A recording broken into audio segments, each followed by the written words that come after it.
बहुत धन्यवाद। माननीय श्री इमरान प्रतापगढ़ी जी 15 मिनट। धन्यवाद सभापति महोदय। कभी सुदामा पांडे धूमिल जी ने कहा था कि एक आदमी रोटी बेलता है, एक आदमी रोटी खाता है, एक तीसरा आदमी भी है जो न रोटी बेलता है न रोटी खाता है, वो सिर्फ रोटी से खेलता है। वो तीसरा आदमी कौन है? मेरे देश की संसद मौन है। सभापति महोदय, वो भी क्या दिन थे जब संसद में देश का बजट पेश होता था तो देश की सड़कें ठहर जाया करती थीं। रेल बजट पेश होता था तो लोगों की उम्मीदें रेल के डिब्बों की तरह पटरियों पर दौड़ने लगती थीं। पूरा देश धड़कने रोक करके वित्त मंत्री और रेल मंत्री को सुना करता था। अफसोस, अब बजट पेश हो जाता है, मीडिया चैनल सरकार का महिमा मंडन करते हैं और बेचारी जनता बजट के आंकड़ों के शब्द जाल में उलझी हुई महीनों बाद समझ पाती है कि उसका तो फिर से कट गया। सभापति महोदय, पिछले 2 साल अमृतकालीन बजट पेश किए गए और इस बार एक नई शब्दावली गढ़ी गई है, तुष्टीकरण बनाम संतुष्टीकरण का बजट। सभापति महोदय, सुनने में कितना अलंकारिक लगता है ये शब्द। सोच रहा हूं देश की वित्त मंत्री और प्रधानमंत्री जी से पूछूं कि आखिर किसकी संतुष्टि? जिस बजट में मनरेगा के लिए 1 रुपए की बढ़ोतरी ना हो, वही पुराना 86,000 करोड़, जबकि पहले ही 9,754 करोड़ का घाटा हो, जिस मनरेगा से करोड़ों मजदूरों के घर में चूल्हा जलता हो, उस मनरेगा में काम करने वाले गरीब मजदूरों के लिए अगर आपके खजाने से 1 रुपया भी इजाफी नहीं निकल सका तो भला कौन संतुष्ट हुआ साहब? इस देश का गरीब मजदूर या आपके उद्योगपति दोस्त? वो जो महाराष्ट्र में लोकसभा और विधानसभा के बीच में 40 लाख मतदाता बढ़ाए गए थे, अरे उन्हीं के लिए मनरेगा का थोड़ा सा बजट बढ़ा देते। क्या उसमें मनरेगा का एक भी मजदूर नहीं था 40 लाख लोगों में? सारे के सारे 12 लाख की छूट वाले से आगे के लोग थे। सभापति महोदय, कल जब वित्त मंत्री जी देश की संसद में भाषण दे रही थी तो वहां मुंबई में कोई गरीब इंसान जब अपनी जेब टटोल करके अपनी मोटरसाइकिल में 1 लीटर पेट्रोल भरवा रहा था तो उस पेट्रोल की कीमत थी 103 रुपया प्रति लीटर। आखिर इतना महंगा पेट्रोल डीजल खरीद के कौन संतुष्ट हो रहा है? इस देश के गरीब लोग या फिर सरकार के चहेते धन्ना सेठ? सभापति महोदय, वित्त मंत्री जी इस बजट को मध्यम वर्ग को संतुष्ट करने वाला बजट बता रही हैं। अरे मैडम, हम आप यहां पर बैठे रहते हैं और वहां बाहर इसी दिल्ली में 1 लीटर दूध, चाहे वो अमूल का हो या फिर मदर डेयरी का हो, उसकी कीमत 73 रुपए लीटर है। इतना महंगा बेच करके कौन संतुष्ट हो रहा है? गरीब जनता या आपके धन्ना सेठ दोस्त? सभापति महोदय, इस सरकार का बाजार और महंगाई पर कोई नियंत्रण नहीं रह गया है। चाहे देश में लहसुन 400 रुपए किलो बिक जाए, टमाटर 100 रुपए किलो बिक जाए, प्याज का दाम सुनकर आंखों में आंसू आ जाए, लेकिन वित्त मंत्री महोदया बजट में महंगाई का मां भी नहीं बोलती हैं। बच्चों की किताब और पेंसिल तक पर टैक्स लगाने वाले सरकार से मैं पूछना चाहता हूं कि आप मध्यम वर्ग का हितैषी बताते हैं खुद को, तो शर्म नहीं आती है? खुद को धार्मिक कहने वाली सरकार भगवान श्री कृष्ण के प्रिय खाद्य पदार्थों दही और मक्खन तक पर जीएसटी लगाती है और बात करती है मध्यम वर्ग की हिमायती होने की। जिंदा रहते हुए जनता से हर चीज पर टैक्स वसूलने वाली यह सरकार कम से कम मरने पर तो लोगों को बख्श देती, लेकिन नहीं, वहां भी लूटना है। अंतिम संस्कार के सामान, अगरबत्ती, धूप बत्ती, केवड़ा जल, चंदन पाउडर, जौ, बताशा, काला तिल, पंचरत्न, कपूर और कफन तक पर टैक्स लेने वाली यह सरकार किस मुंह से खुद को मध्यम वर्ग का हितैषी बताती है? कौन सी संतुष्टि? किसकी संतुष्टि? कदम कदम पर टैक्स देकर लुटने वाली जनता की या फिर जनता से टैक्स वसूल करके धन्ना सेठों का खजाना भरने वाली सरकार की? किसकी संतुष्टि? सभापति महोदय, 18 अगस्त 2015 आरा का बिहार का ऐतिहासिक मैदान, सजा हुआ मंच, हजारों की भीड़ और सामने खड़े हुए देश के प्रधानमंत्री का भाषण। बिहार के भाइयों बहनों, आज मैं बिहार के लिए पैकेज की घोषणा कर रहा हूं। 50,000 करोड़ कर दूं कि ज्यादा कर दूं? अखिलेश भाई, 60,000 करोड़ कर दूं कि ज्यादा कर दूं? 70,000 करोड़ कर दूं कि ज्यादा कर दूं? 80,000 करोड़ कर दूं कि ज्यादा कर दूं? चलो, मैं बिहार को 1.25 लाख करोड़ का पैकेज दे रहा हूं। 10 साल हो गए सभापति महोदय, वही ढाक के 3 पात, बिहार आज भी विकास की बाट जोह रहा है। भाषण आज भी प्रधानमंत्री जी के यूट्यूब चैनल पर सुना जा सकता है। जो झूठ बोल के करता है मुतमईन सबको, वो झूठ बोल के खुद मुतमईन नहीं होता।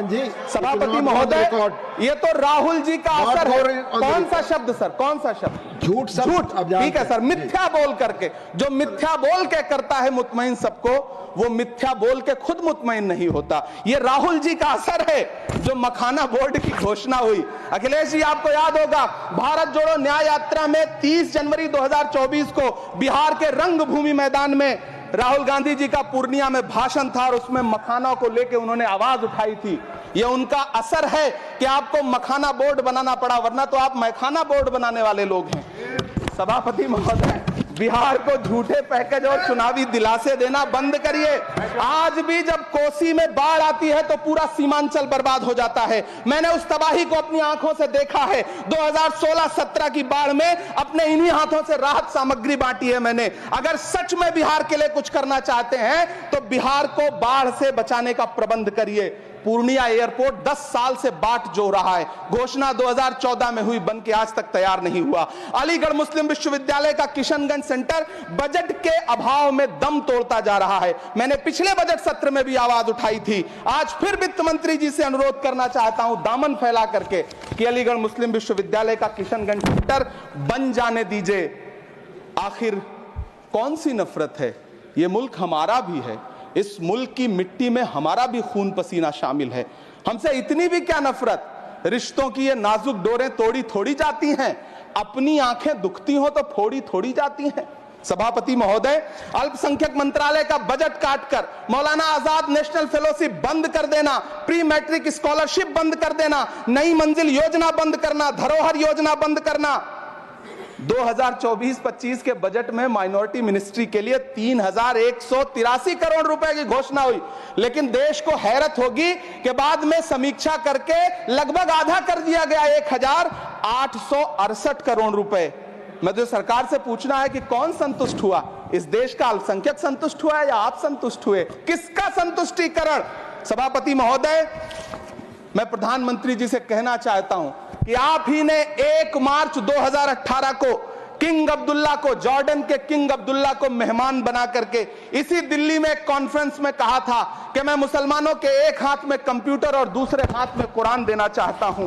कंप्यूटर देने की बात तो छोड़िए, पढ़ाई के लिए जो स्कॉलरशिप मिल रही थी उसको भी छीन लिया आपने।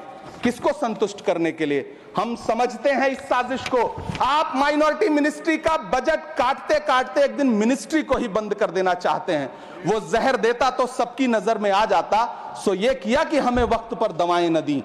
सभापति महोदय, मैं तो वित्त मंत्री जी से पूछना चाहता हूं आपके माध्यम से कि शायद आपको पता ही नहीं है कि गृहस्थी चलाने वाली एक गृहिणी की मुश्किलें क्या क्या होती हैं। आपने कभी सोचा भी नहीं होगा कि जब वो किचन में सब्जी बनाने के लिए कढ़ाई में तेल डालती है तो उसके साथ उसके आंसू भी गिरते हैं। सभापति महोदय, शायद उन्हें पता भी ना हो कि एक छोटी सी गाड़ी और एक छोटे से फ्लैट का EMI भरने के बाद इस देश का एक गरीब इंसान जब अपने बच्चों की फीस भरने के बारे में सोचता है तो उसे कितनी खुशियों का गला घोंटना पड़ता है। शायद उनको पता भी नहीं है कि फसल बेच करके बिटिया की शादी का सपना सजाने वाला किसान जब अपनी फसल बर्बाद देखता है तो कितनी रातें सो भी नहीं पाता है। सभापति महोदय, शायद वो कभी इस पीड़ा को समझ ही नहीं पाएंगी कि परिवार के किसी एक सदस्य को कैंसर जैसी बीमारी हो जाए तो घर और जमीनें गिरवी रख उठती हैं लेकिन इलाज नहीं हो पाता। सभापति महोदय, इसी देश की संसद में कभी स्वर्गीय सुषमा स्वराज जी ने कहा था कि जब देश की करेंसी गिरती है तब देश की प्रतिष्ठा गिरती है। एक तरफ कोलंबिया जैसा छोटा सा देश और उसके प्रधानमंत्री गुस्तावो पेत्रो खड़े हैं जो कोलंबिया के नागरिकों को हथकड़ी लगाकर लाने वाले जहाज को अमेरिका बैरंग वापस लौटा दे रहे हैं, और दूसरी तरफ हमारे प्रधानमंत्री जी खड़े हैं जो बेड़ी और हथकड़ी लगा करके लाए गए बेटों के अपमान पर एक शब्द नहीं बोल रहे। सभापति महोदय, मैं इतिहास के पन्ने पलट रहा हूं, मुझे 2 किरदार याद आ रहे हैं। एक तरफ निक्सन के 7वें बेड़े की धमकियों के सामने लोहे की तरह अडिग इंदिरा गांधी खड़ी हैं, तो दूसरी तरफ खुद ही नमस्ते ट्रंप का नारा लगाते हुए प्रधानमंत्री जी खड़े हैं। मेरे कानों में सुषमा स्वराज जी की आवाज गूंज रही है। बहुत कम बोलने वाले डॉक्टर मनमोहन सिंह ने बहुत ज्यादा बोलने वाले प्रधानमंत्री जी को जब देश की बागडोर सौंपी थी तो $1.58 का था, आज 85 से 87 के बीच में झूल रहा है। इन दिनों रुपए की अहमियत गिरती है तो न तो देश की प्रतिष्ठा गिरती है ना प्रधानमंत्री की गरिमा। जिस देश में 80 करोड़ लोगों को 5 किलो राशन के लिए कतारों में लगना पड़ता हो, उस देश में यह सरकार 12 लाख तक के टैक्स न लेने के लिए अपनी पीठ थपथपा रही है।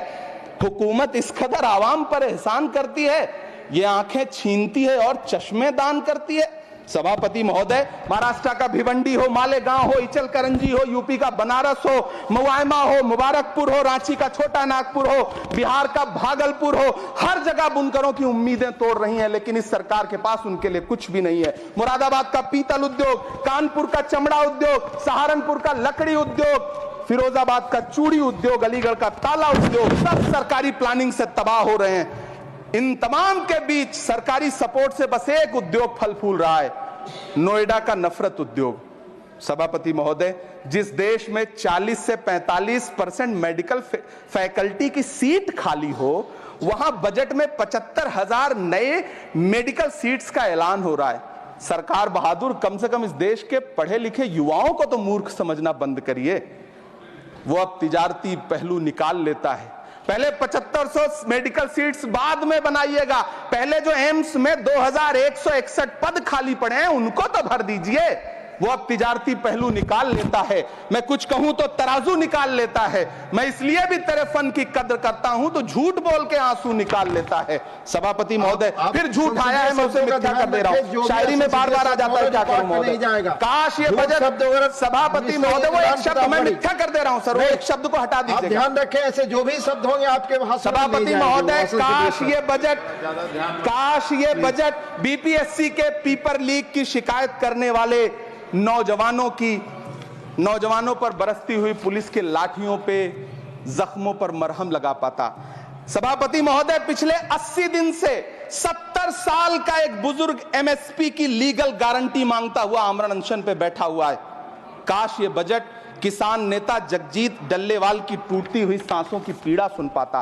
काश ये बजट प्रतियोगी परीक्षाओं की तैयारी के लिए दिल्ली, कोटा, पटना, अहमदाबाद जैसे शहरों में, इलाहाबाद जैसे शहरों में किताबों के साथ गल रहे युवाओं के सपनों को जिंदगी दे पाता। काश ये बजट वंदे भारत के सुनहरे विजुअल के बजाय देश की गरीब जनता को कुछ और पैसेंजर ट्रेनें दे पाता। काश ये बजट सीनियर सिटीजन को ट्रेन टिकटों में मिलने वाली रियायतें वापस लौटा पाता, जिनको सरकार ने कोविड के नाम पे छीन लिया था। काश ये बजट किसानों की राह में कीले नहीं बल्कि कालीन बिछाने वाला बन पाता।